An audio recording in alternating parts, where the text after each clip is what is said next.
Lanjut ke pembahasan yang kedua adalah sistem irigasi sprinkler. Sistem irigasi sprinkler merupakan sistem irigasi yang bekerja dengan cara menyemprotkan air ke udara sehingga menyuplai hujan buatan. Air dialirkan melalui pipa bertekanan, kemudian disemprotkan melalui sprinkler dalam radius tertentu dan dalam tekanan tertentu. Jenis-jenis sprinkler ini cukup beragam, seperti ada rotary sprinkler atau sprinkler yang dapat berputar. Contohnya seperti sprinkler dari Nelson yaitu FX 2000. Kemudian yang kedua ada sprinkler yang dipasang secara tetap ataupun fixed sprinkler, yang artinya adalah sprinkler tersebut tidak dapat dipindah dari satu titik ke titik lainnya. Contohnya seperti big gun sprinkler yang sudah dipasang dengan instalasi yang tetap dan tidak dapat dipindah. Lalu ada sprinkler dengan pipa berputar, yaitu sprinkler yang dimana pipa lateralnya dapat berputar atau dapat digulungkan. Contohnya seperti traveler irrigation system. Tekanan kerja sangat berpengaruh dalam sistem irigasi sprinkler karena akan menentukan yang pertama seberapa jauh air disemprotkan, kemudian berapa besar debit yang dikeluarkan, dan seberapa merata air didistribusikan di lahan. Jika tekanan terlalu rendah, maka radius semprotan akan menjadi pendek dan distribusi tidak merata. Namun jika terlalu tinggi, butiran air bisa lebih terlalu halus dan bahkan terpecah terbawa angin. Karena itu, dalam mendesain sprinkler, kita harus menghitung tekanan kerja yang sesuai dengan tipe sprinkler yang digunakan. Selain itu, dalam irigasi sprinkler, jarak antar sprinkler tidak boleh dipasang sembarangan. Harus ada sistem yang disebut overlapping. Artinya cakupan semprotan satu sprinkler harus bertemu dengan sprinkler yang lainnya. Tujuannya agar distribusi air merata dan tidak ada area yang tidak terkena siraman air. Pada mendesain irigasi sprinkler, harus ada yang disebut dengan overlapping. Artinya cakupan semprotan antar satu sprinkler harus bertemu dengan cakupan sprinkler lainnya. Overlapping ini sangat penting dalam prinsip dasar desain sistem irigasi sprinkler. Setiap sprinkler memiliki diameter pembasahan tertentu, namun distribusi air di dalam diameter tersebut tidak selalu merata. Biasanya pada bagian tengah menerima air lebih banyak dibandingkan bagian tepi. Tujuan dari overlapping ini adalah untuk memastikan distribusi air merata di seluruh area tanaman, sehingga tidak ada zona kering antar sprinkler. Berikut saya berikan contoh untuk pemasangan sprinkler dalam kondisi umum, artinya pada kondisi lahan rata. Yang pertama adalah pada kondisi tidak ada angin. Maka sprinkler bisa dipasang 65% dari diameter penyiramannya. Kemudian yang kedua, pada kondisi kecepatan angin kurang dari 8,1 km per jam. Maka jarak antar sprinklernya bisa dipasang yaitu 60% dari diameter sprinkler. Kemudian yang ketiga, pada kecepatan angin 8,1 sampai 16 km per jam, maka jarak antar sprinklernya bisa dipasang 50% dari diameter sprinkler. Kemudian yang terakhir, jika kecepatan angin lebih dari 16 km per jam, maka jarak antar sprinkler bisa dipasang 22 sampai 30% dari diameter pembasahannya. Kecepatan angin sangat berpengaruh dalam penentuan mendesain irigasi sprinkler karena angin dapat menggeser butiran air dari satu titik ke titik lainnya sehingga distribusi air tidak merata. Semakin tinggi kecepatan angin di satu lokasi, maka jarak antar sprinkler harus dibuat semakin rapat. Artinya, sprinkler akan semakin berdekatan. Selanjutnya adalah tipe-tipe sprinkler berdasarkan dengan tekanan kerjanya. Yang pertama yaitu sprinkler tekanan kerja rendah, yaitu sprinkler yang bekerja pada tekanan sekitar 0,3 hingga 2 bar. Karakteristiknya adalah diameter pembasahan yang relatif kecil, presipitasi atau laju jatuh air cukup tinggi, dan butiran air yang cenderung lebih kasar. Karena radiusnya tidak terlalu besar, sprinkler ini cocok untuk area terbatas seperti kebun citrus, tanaman pisang, ataupun sistem under tree orchard. Keunggulan dari sprinkler jenis ini adalah kebutuhan energinya yang relatif lebih rendah, sehingga konsumsi listrik atau bahan bakar pompa lebih hemat. Contoh dari sprinkle jenis ini adalah yang pertama sprinkle dari Nelson yaitu FX 2000, kemudian ada sprinkle dari Netafim yaitu Fibronet. Kemudian tipe yang kedua adalah tipe sedang, yaitu bekerja pada range tekanan kerja 2-4 bar. Pada tipe ini, diameter pembasahan bisa mencapai 18 hingga 40 meter tergantung dari tipe nozzle sprinkle-nya. Kemudian butiran air lebih halus dibandingkan tipe tekanan rendah, sehingga distribusi air lebih merata dan tidak merusak struktur tanah. Kemudian presipitasi atau curah hujannya sekitar 2,5 mm per jam, membuat sistem ini cocok untuk berbagai jenis tanaman dan tipe buah. Sprinkle ini paling fleksibel dan paling umum digunakan dalam sistem pertanian modern. Contoh dari sprinkle tekanan sedang ini seperti Meganet dari Netafim dan Dinet dari Netafim. Kemudian yang ketiga adalah tipe besar, yaitu sprinkle yang bekerja pada tekanan sekitar 4,1 hingga 6,9 bar. Dengan tekanan kerja ini, jangkauan semprotan menjadi lebih kuat dan diameter pembasahan menjadi lebih luas. Kemudian presipitasinya berkisar antara 8 mm per jam, sehingga cocok untuk area terbuka dengan kebutuhan air yang lebih besar, seperti contohnya pada pembibitan kelapa sawit. Namun karena tekanan yang tinggi, sudah pasti akan membutuhkan daya yang lebih besar juga. Contohnya pada sistem dengan tekanan kerja besar, seperti Beacon SR75, lalu ada Atom 40S dari Yuzuak. Tipe yang keempat atau yang terakhir adalah tipe sprinkle dengan tekanan kerja tinggi, yaitu bekerja dengan tekanan di atas 5,5 bar. Sprinkle ini memiliki diameter pembasahan bisa mencapai 100 meter dengan kapasitas air bisa 350 sampai 2.200 liter per menit. Presipitasinya berkisar antara 10 mm per jam, menjadikannya sangat cocok untuk lahan-lahan luas seperti tebu, jagung, dan tanaman tropis dengan kebutuhan air yang tinggi. Untuk sprinkle dengan tipe tekanan kerja tinggi ini, contohnya seperti Big Gun SR200 yang memiliki range tekanan kerja berkisar antara 5 hingga 9 bar. Selanjutnya adalah pipa lateral dalam sistem irigasi sprinkler. Dalam irigasi sprinkler, pipa lateral berfungsi sebagai jalur distribusi terakhir sebelum air keluar melalui sprinkler. Air dari pompa dialirkan ke mainline, kemudian ke submain, dan akhirnya menuju pipa lateral. Dan lateral inilah yang akan mendistribusikan ke masing-masing sprinkler. Pipa lateral dapat diklasifikasikan menjadi beberapa tipe sistem, yaitu yang pertama adalah hand move system. Sistem ini memungkinkan pipa dipindahkan secara manual dari satu blok ke blok lainnya. Biasanya digunakan pada pertanian dengan skala menengah dengan pertimbangan efisiensi biaya. Yang kedua adalah mechanical move system, di mana pipa bisa bergerak menggunakan sistem mekanis seperti center pivot ataupun linear move. Kemudian yang ketiga adalah solid set system, yaitu pipa dipasang tetap, namun sprinkle bisa dilepas ataupun diatur. Lalu yang keempat adalah permanent system, yaitu seluruh jaringan pipa ditanam atau dipasang permanen untuk penggunaan jangka panjang. Lalu dalam pipa lateral di irigasi sprinkle ini, umumnya materialnya terbuat dari PVC, aluminium, galvanis, HDPE, ataupun LDPE.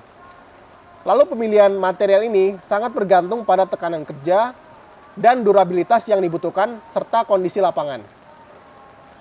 Diameter pipa dalam pipa lateral di irigasi sprinkle juga sangat bervariasi, yaitu berkisar antara 1 hingga 4 inch. Diameter ini harus disesuaikan dengan jumlah sprinkle yang terpasang dan total debit yang mengalir di dalam aliran pipa tersebut. Lalu panjang pipa lateral ini juga sangat bervariasi, yaitu mulai dari 50 hingga 800 meter. Namun semakin panjang pipanya, maka semakin besar potensi kehilangan tekanan atau friction loss. Tekanan kerja pada sistem sprinkler ini umumnya lebih tinggi dibandingkan dengan sistem drip, yaitu berkisar antara 40 hingga 100 psi, ataupun bisa lebih, tergantung dari tekanan kerja yang dibutuhkan. Selain itu, pada pemasangan sprinkle juga perlu menggunakan riser. Riser harus cukup kuat dan stabil agar posisi sprinkler tidak miring akibat tekanan atau adanya angin. Tinggi riser juga sangat bervariasi, mulai dari beberapa sentimeter hingga 600 cm, yaitu pada instalasi big gun sprinkler untuk dust suppression di pertambangan. Selain pipa lateral, dalam irigasi sprinkler juga terdapat pipa utama atau biasa disebut juga dengan pipa mainline. Pipa ini berfungsi untuk menyalurkan air dari unit pompa menuju jaringan distribusi, yaitu submain dan pipa lateral.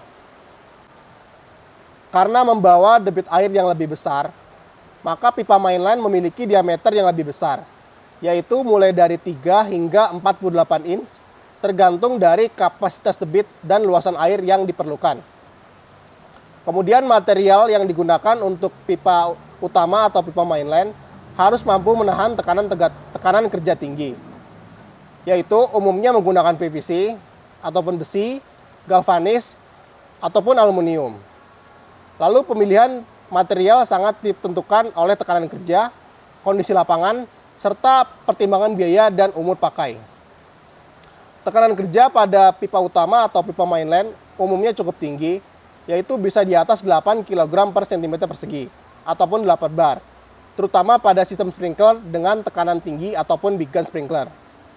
Dalam perencanaan sistem irigasi sprinkler, kita perlu menghitung kehilangan tekanan ataupun friction loss yang terjadi akibat gesekan aliran airan di dalam pipa utama. Friction loss ini dipengaruhi oleh panjang pipa, diameter pipa, debit aliran, dan jenis material pipa. Semakin panjang pipa, maka semakin kecil diameternya dan akan kehilangan tekanan yang semakin besar. Berikut adalah contoh dari perhitungan friction loss.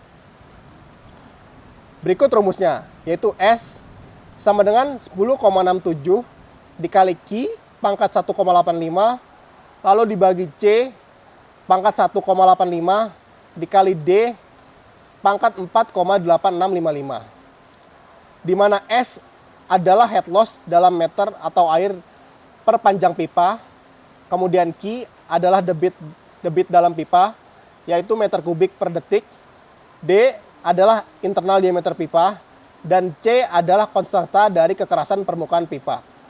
Nilai C ini sangat bervariasi, tergantung dari jenis pipa tersebut, di mana C dari PVC atau C frictionnya adalah 150, kemudian PE adalah 140, aluminium adalah 130 sampai 150, lalu steel iron adalah 130, dan rock steel iron adalah 125 sampai dengan 100. Lalu ada contoh dari perhitungan friction loss. Untuk menghitung friction loss, kita memerlukan data-data seperti pada rumus sebelumnya. Nah, berikut sudah saya berikan contoh datanya, di mana diketahui jenis pipanya adalah PVC, lalu diameter pipanya adalah 65 mili, panjang pipanya adalah 100 meter, lalu debitnya adalah 18 meter kubik per jam, dan koefisien pipanya karena dia PVC adalah 150. Yang pertama adalah kita konversi dulu debitnya dari meter kubik per jam ke meter kubik per detik, yaitu 18 dibagi dengan 3.600. Maka debitnya adalah 0,005 meter kubik per detik. Kemudian kita perlu juga konversikan debitnya ke meter, yaitu 65 dikali 100. Yang artinya adalah 0,065.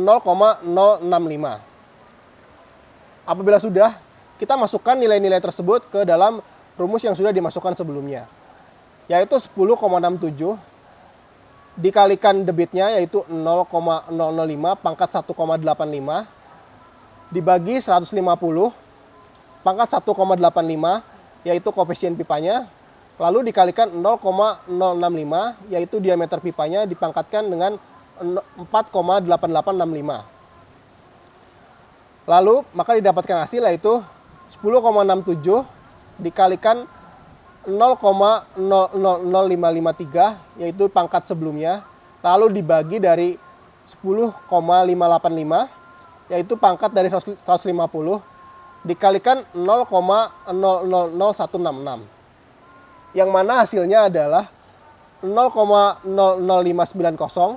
dibagi 0,00553, 0,176. Maka S-nya adalah 0,0035 per meter. Artinya adalah kehilangan tekanannya adalah 0,0035 per meter. Maka total head loss sepanjang pipa 100 meter adalah 0,00335 dikalikan 100 meter, yang artinya 3,35 meter. Rumah pompa merupakan pusat kendali utama dalam sistem irigasi sprinkler. Disinilah seluruh proses pengaturan air dilakukan sebelum distribusi ke jaringan pipa di lapangan. Pada rumah pompa, ini biasanya terdapat pompa, filter, lalu katup pengatur tekanan atau PRV, lalu katup pengatur debit aliran, lalu ada katup pengatur aliran atau PRPS, lalu alat pengatur jumlah air atau water meter, lalu alat pengukur tekanan ataupun pressure gauge, dan pengendali waktu operasi ataupun timer. Lalu pemilihan rumah pompa ini dilakukan setelah menghitung kebutuhan debit air, total head, kemudian friction loss, suction lift, serta tekanan kerja sprinkler agar sprinkler dapat bekerja secara optimal. Pemilihan rumah pompa dan engine penggerak dilakukan setelah menghitung kebutuhan debit air dan total head yang diperlukan. Lalu diperlukan juga perhitungan kehilangan tekanan, suction lift, serta tekanan operasi sprinkler agar sistem bekerja dengan optimal. Berikut adalah komponen-komponen pada rumah pompa ataupun bangunan utama. Yang pertama adalah pompa yang berfungsi untuk memindahkan aliran air. Lalu ada filter yang berfungsi untuk menyaring kotoran-kotoran pada sistem irigasi. Lalu ada pressure reducing valve ataupun PRV yang berfungsi untuk menurunkan tekanan air. Lalu ada butterfly valve yang berfungsi untuk mengatur, memulai ataupun menghentikan aliran air. Lalu ada pressure reducing pressure sustaining valve yang berfungsi untuk mengurangi tekanan hulu yang terjadi dan menstabilkan tekanan. Kemudian ada water meter yang berfungsi untuk mengukur dan mencatat ataupun memantau volume penggunaan air. Lalu ada pressure gauge yang berfungsi untuk mengukur dan memantau tekanan air yang ada di jaringan. Berikut adalah gambaran dari komponen-komponen pada sistem irigasi sprinkler. Seperti bisa dilihat, ada water source ataupun sumber air, lalu ada pompa, lalu ada filter, kemudian ada pipa lateral, pipa mainline, ada riser, dan juga ada sprinkle di jaringan tersebut. Berikut adalah rumus untuk menghitung kebutuhan tenaga pompa. Bisa dilihat pada gambar, di mana BHP adalah brake horsepower ataupun daya pompa dalam kilowatt, kemudian Q adalah debitnya, lalu TDH adalah total dynamic head, lalu ada P adalah massa jenis air ataupun zat cair, kemudian ada di situ 367 adalah ketentuan untuk konstanta konversi satuan, lalu ada 1000 yaitu fungsinya untuk mengkonversi dari watt ke kilowatt, dan ada N adalah efisiensi pompa. Misalnya kita gunakan 70 ataupun 0,7 karena diubah ke desimal, ataupun bisa juga kita ubah ke 0,6. Berikut adalah contoh dari menghitung tekanan kerja pompa atau menghitung kebutuhan tenaga pompa. Yang pertama kita harus mencari dulu data-data sebagai berikut, yaitu total flow-nya atau debitnya yaitu 30 meter kubik per jam, kemudian friction loss pada mainland atau kehilangan tekanan kerja pada mainland yaitu 9 meter, lalu kehilangan tekanan pada pipa lateral yaitu 7 meter, lalu tekanan kerja pada sprinkle yaitu 20 meter, kemudian tinggi riser sprinkle-nya adalah 1,5 meter, lalu elevasi pompa ke titik tertinggi adalah 10 meter, kemudian elevasi pompa ke sumber air adalah 4 meter, dan head loss pada fitting dan filter adalah 6,6 meter. Lalu kita di sini menggunakan efisiensi pompanya adalah 0,6 meter, dan jenis cairannya adalah air. Langkah pertama adalah kita perlu menentukan TDH-nya atau total dynamic head, yaitu menjumlahkan seluruhnya dari kehilangan tekanan dan tekanan kerja pompa, yaitu 9 ditambah 7 ditambah 20 ditambah 1,5 ditambah 10 ditambah 4 dan ditambah 6,6. Yang hasilnya adalah 58,1 meter. Lalu kita masukkan pada rumus sebelumnya. BHP yang pertama 30 dari debitnya, yaitu 58,1 dari TDH-nya, lalu dikalikan massa jenis zatnya, yaitu 1000. Dibagi 367, dikalikan efisiensi yang kita gunakan, yaitu 0,6, dan dikalikan 1000. Lalu hasilnya adalah 1.743.000 dibagi 220.200. Maka break cost power-nya adalah 7,91 kW.